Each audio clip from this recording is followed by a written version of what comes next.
Série As 7 Perguntas.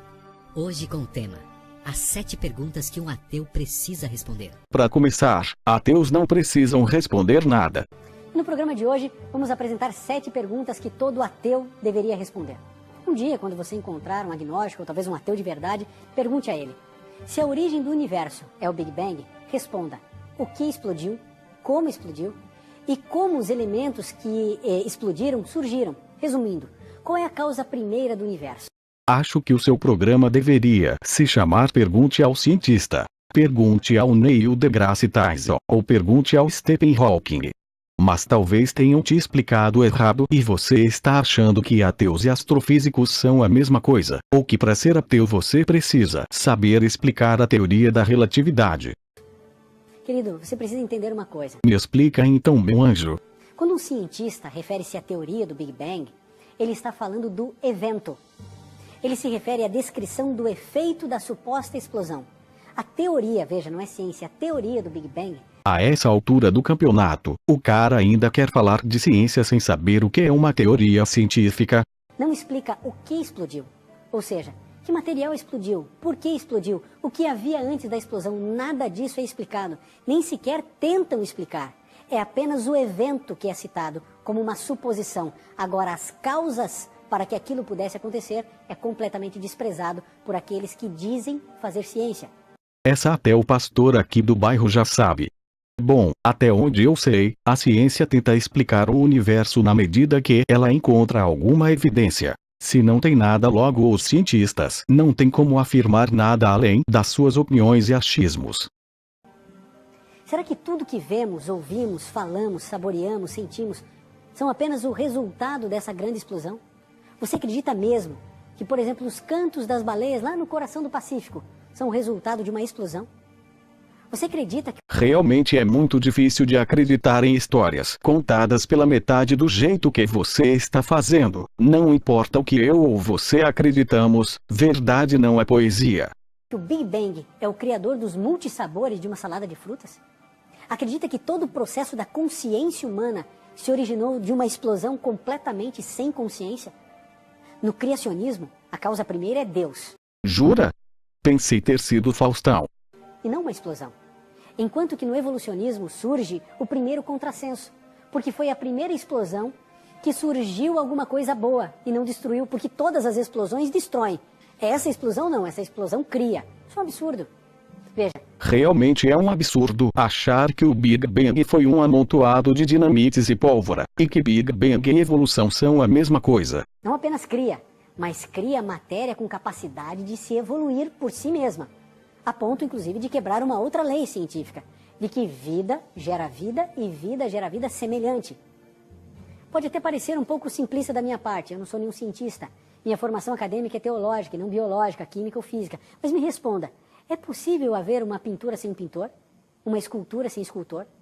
Olhando para a natureza, é possível imaginar criatura sem criador? É possível haver um criador sem criador? Quem vigia os vigilantes? Aonde está Carmen Sandiego? Já posso imaginar que você, talvez um pouco mais cético, agnóstico, talvez você com um ateu convicto, radical... KKK, gostei do termo ateu radical. Tô imaginando um ateu no meio do culto lotado gritando que Deus não existe. KKK, que merda. Talvez você esteja pensando e até mesmo argumentando comigo enquanto assiste esse programa. Sabe, você pode pensar assim, né? Mas pelo seu raciocínio, quem criou Deus? Deus é a causa primeira, mas quem criou Deus? Bom, ele também tem que ter uma origem. A minha resposta pode até ser simplória, mas se Deus é o Criador, então ele é Deus, não é criatura. Então se eu criar alguma coisa eu também viro Deus? Ou esse argumento só serve para personagens bíblicos? Se ele tivesse sido criado por alguma coisa, ele seria uma criatura e não um criador. E é exatamente isso que está escrito em João, no capítulo 1, no verso 3. E ele não foi criado por ninguém, porque a Bíblia diz que ele não foi criado por ninguém, e sabemos que a Bíblia está certa porque ela também diz que ela está certa. Argumento redondinho fera. No Evangelho de João, no capítulo 1, no verso 3 diz assim: tudo foi criado por ele, e sem ele, nada do que foi feito se fez. Deus é a causa primeira. Deus sempre existiu, ele é eterno, ele não tem princípio e também não terá fim. Nós acreditamos isso pela fé. Agora, a teoria da evolução, ela parte de uma fé ainda muito maior. Porque eu e você que somos cristãos acreditamos de fato que um ser inteligente nos criou. Nós não conseguimos explicar a origem de Deus. Agora, você criar uma teoria que uma explosão que sempre destrói agora passa a criar matéria capaz de se evoluir sozinha, produzir vida. Gente, precisa de muito mais fé para ser ateu do que para ser cristão. Supondo que você está certo, então a fé é algo ruim e que nós precisamos rejeitar, a menos que seja pouca fé. Pouquinha fé pode. Segunda pergunta. Se espécies semelhantes produzem espécies semelhantes, como ocorrem essas mutações e transformações que originam novas espécies? Por que não vemos criaturas em seu processo natural evolutivo? Ou seja, onde está o elo perdido entre o homem e o macaco? Onde? Por que nós não vemos animais em processos transitórios? Porque isso não é um Pokémon. O cachorro no seu quintal não vai começar a brilhar e virar um caralho de asas. A Bíblia apresenta no livro das origens, que é o Gênesis 1, 21, 24 e 25, o seguinte, acompanhe comigo. Criou, pois, Deus os animais marinhos, os quais povoam as águas, segundo as suas espécies, os que rastejam, segundo as suas espécies, as aves, segundo as suas espécies, os animais selvagens, segundo as suas espécies. A Bíblia declara que Deus é o Criador de todas as coisas, de todos os animais, cada animal dentro da sua espécie. E aqui surge uma outra lei ou princípio. Tudo que foi criado envelhece. E percebemos isso porque o nível de desordem vai aumentando com o passar dos anos, e não o contrário. As coisas tendem a trabalhar de um processo organizado para o desorganizado, do complexo para o simples, e não o inverso, como querem os evolucionistas. A evolução é exatamente o oposto do que vemos acontecendo hoje. Uma bicicleta jamais chegará a ser uma motocicleta. As coisas não evoluem. Alguém já viu por acaso um carro velho ir ficando novo? Uma tintura de parede velha ir ficando cada vez mais nova? Não. Por quê? Porque as coisas vão se desgastando, elas estão organizadas e vão se desorganizando. É o processo da involução, é o oposto do que querem aqueles que defendem o evolucionismo. Errado. Todas as invenções da humanidade surgiram de uma invenção prévia um pouco mais primitiva, e ao longo do tempo os indivíduos vão acrescentando algo a essa invenção, tornando-a mais complexa. Se você pensar no que os primeiros celulares podiam fazer, e o que os atuais fazem, você entenderá. E vale lembrar que nenhum animal muda de espécie ao longo da própria vida, até onde eu sei pelo menos. Bom, vamos para a pergunta número 3.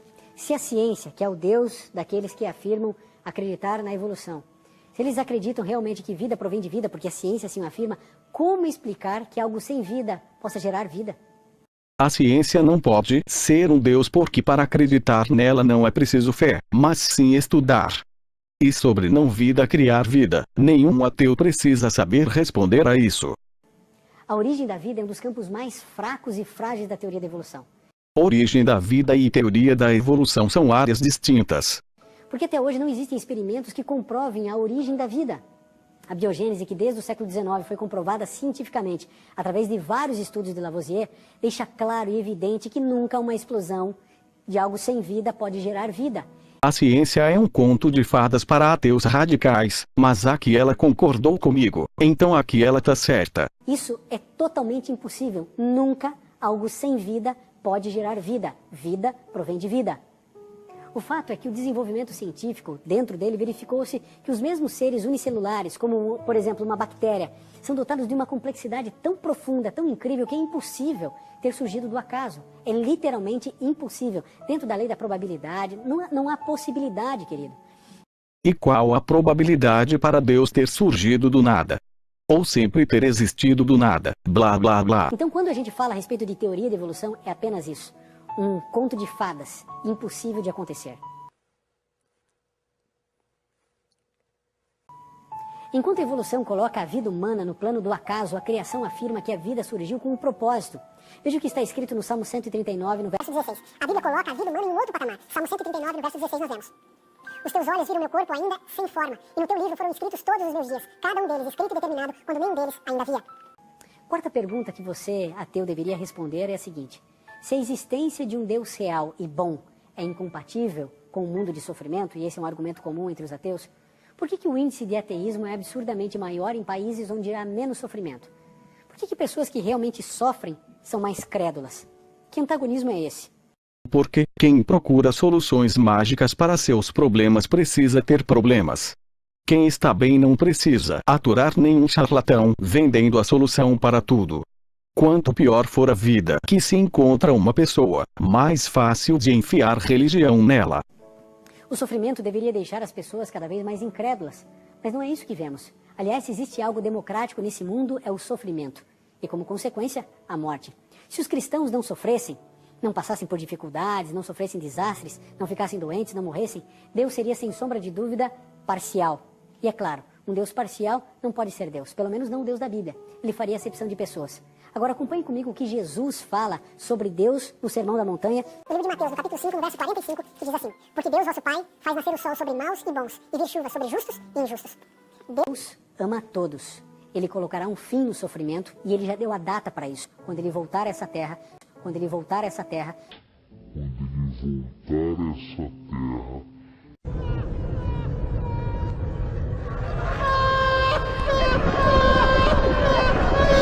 nós não mais iremos chorar, sofrer. Um Deus de amor é totalmente compatível com um Deus que pode todas as coisas. Na hora certa, no momento certo, Deus vai acabar com o sofrimento de todos aqueles que amaram a sua vida. Tô esperando. Enquanto isso, vamos continuar sendo escravizados para manter a vida de luxo de pessoas como Lula, Dilma, Aécio, e não vou falar da violência nem de hospitais. Quinta pergunta. Se Deus não existe, por que a maldade não tomou conta de tudo? Uma vez que o mal não respeita nada nem ninguém. Você nunca visitou o Rio de Janeiro, então? Observe. O mal respeita alguém? Não. O mal respeita alguma lei? Não. O mal respeita a ética? Também não. O mal respeita os direitos humanos? Não. O mal respeita a individualidade humana? Não. Então por que o mal não tomou conta de tudo?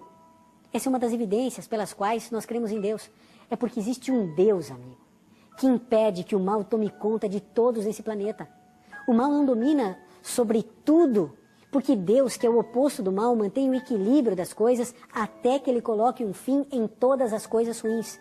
O mal não toma conta completamente da minha vida e da sua vida, porque existe um Deus colocando barreiras e limites no mal e na maldade. Porque seu Deus deixou pessoas como Lula, Maduro e outros comunistas assumirem o poder nos seus países. Porque ele deixou Marx escrever livros. E o Hitler também. Sexta pergunta. Você conhece alguém que teve uma vida miserável, transformada simplesmente pelo poder maravilhoso do ateísmo? Alguém que depois que se tornou ateu conseguiu com essa filosofia salvar seu casamento, sair das drogas ou algo assim? O ateísmo não visa ajudar nem melhorar a vida de ninguém, é só uma constatação. Algumas pessoas podem se sentir aliviadas e outras podem se sentir agoniadas, vai depender da cabeça de cada um. Se existe algo que o ateísmo não oferece a ninguém, é esperança. Não estou falando do céu nem do paraíso, muito menos de salvação no futuro distante. Não, o que eu estou falando é de esperança no agora, aqui no imediato. Mas dá para economizar a grana do dízimo pelo menos, kkk.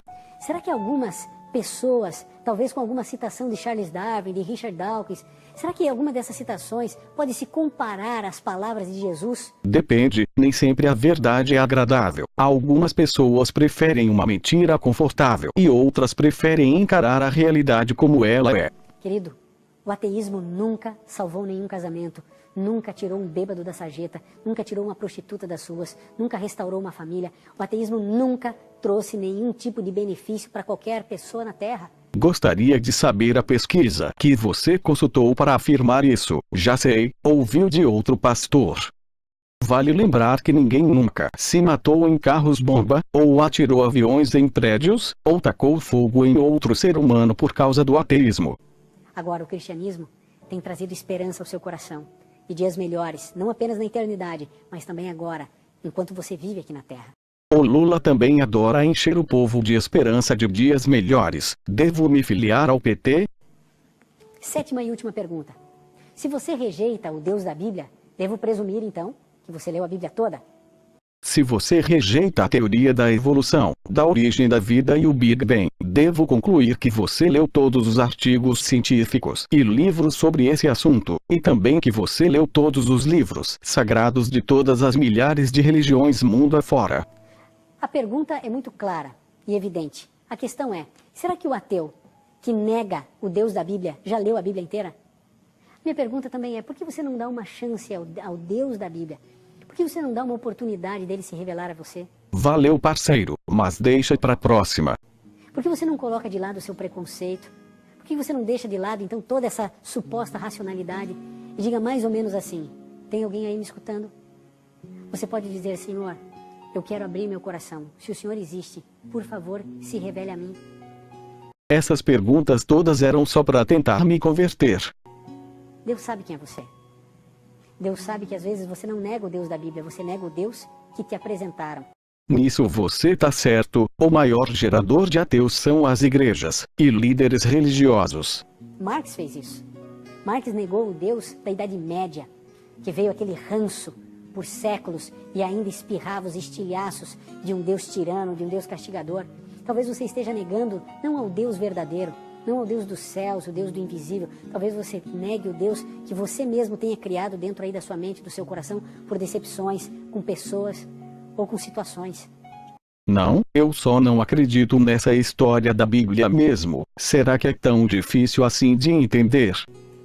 Infelizmente, eu tenho visto tantas pessoas boas, sinceras, inteligentes, começarem a flertar com o ateísmo. Amigo, ateísmo não é maconha, flertar de cu é rola.